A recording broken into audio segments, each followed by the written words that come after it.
Okay, let's dive right into this explainer. Today we're taking a really close, data-driven look at a structural issue within academia that honestly often goes completely unnoticed if you're outside the sector. We're looking at the persistent underrepresentation of faculty of color, or as the research often calls them, Black and Minority Ethnic, or BME academics, specifically in senior leadership roles. To do this, we're pulling directly from two comprehensive academic studies that look at higher education in both the US and the UK. Our goal here? To just neutrally explore what researchers have actually uncovered about these invisible barriers to leadership and how institutions might finally start moving toward better representation. Let's start with a pretty stark number. According to the US study, which cites the American Council of Education, out of about 4,000 college or university presidents in the United States, only 13% identify as part of a diverse racial or ethnic population. 13%. Now keep in mind, the student body is getting more and more diverse every single year, but the leadership at the very top, it stays largely homogeneous. And the research points out that this 13% actually drops by more than half if you look specifically at doctoral research institutions.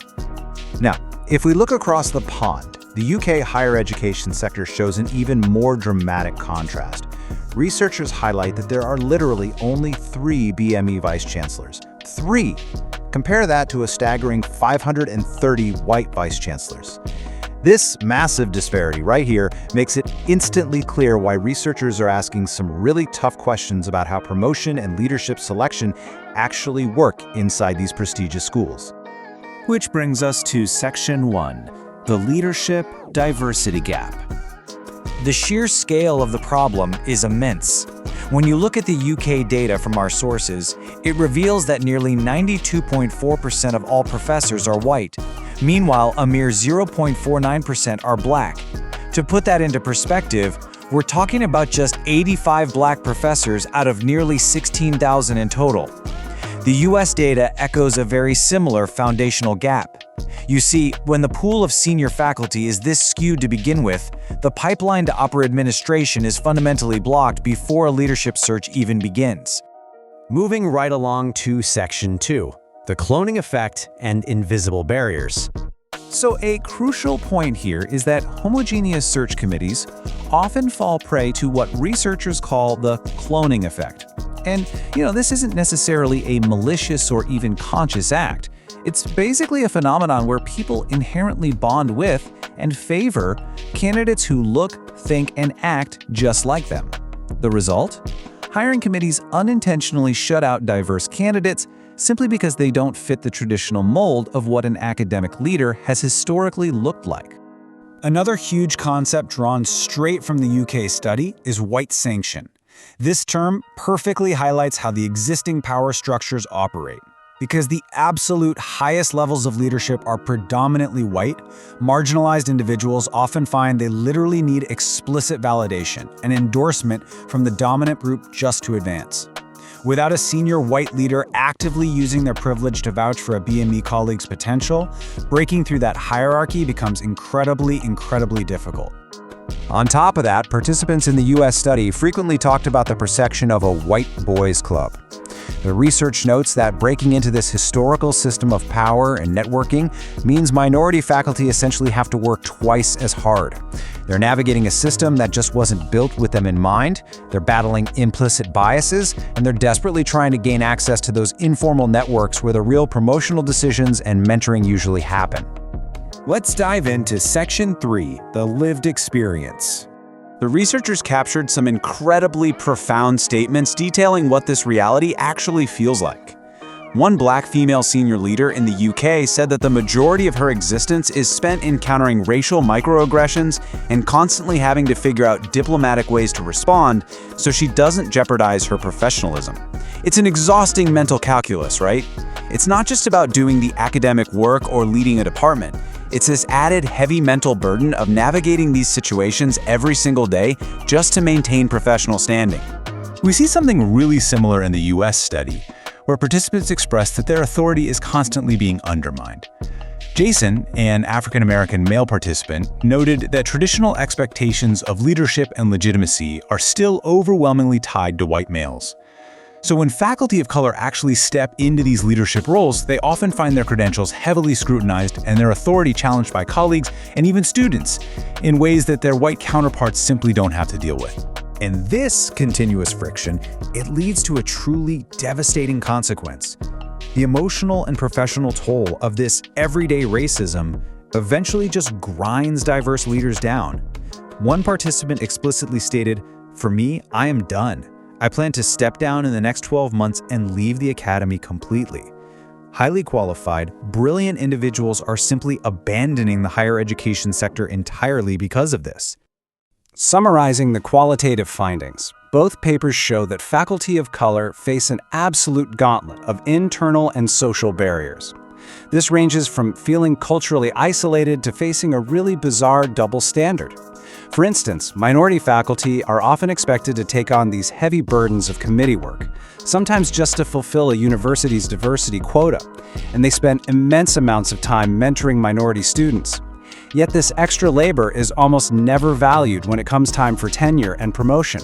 It just leaves them with less time for the research and publishing that actually advances their careers. Which leads us naturally to Section 4, the pipeline problem. As this U.S. study published by the Informing Science Institute points out, leadership diversity isn't just about the current moment. It's absolutely crucial for the future. When there is limited diversity among current leaders, it directly reduces access to mentorship, sponsorship, and critical networking for the next generation of faculty of color. Without leaders up top to pull them up and show them the ropes, younger academics really struggle to find the guidance they need to navigate this super complex world of university administration. And this creates a pretty vicious cycle within the academy. Aspiring BME academics witness the symbolic violence, the isolation, and the constant hyper-surveillance endured by the few current leaders of color. Seeing this harsh reality severely diminishes their own motivation to lead. They essentially look at those senior roles and decide, you know what, the institutional battle simply isn't worth the personal cost. To fix this, researchers contrast two very different approaches.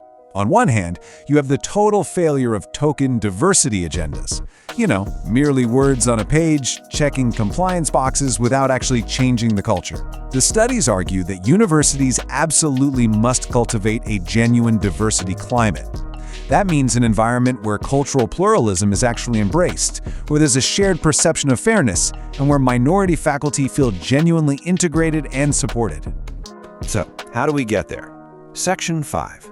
Strategies for institutional change. The studies outline a clear three-step institutional progression.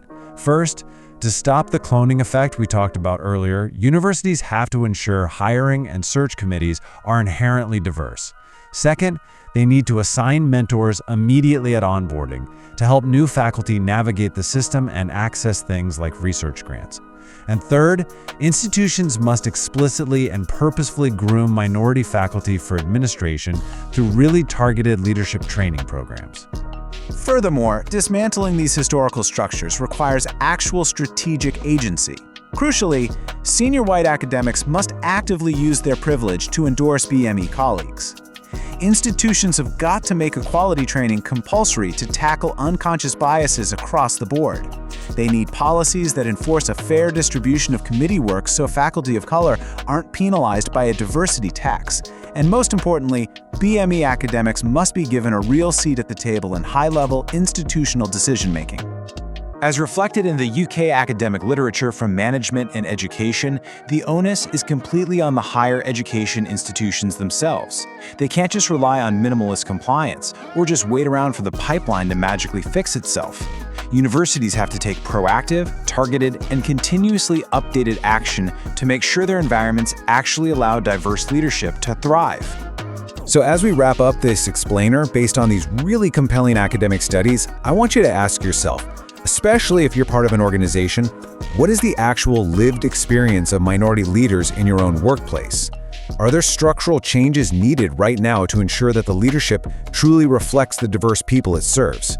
Thank you so much for exploring this research with me today, and I hope this has helped clarify the invisible barriers that still exist in higher ed leadership.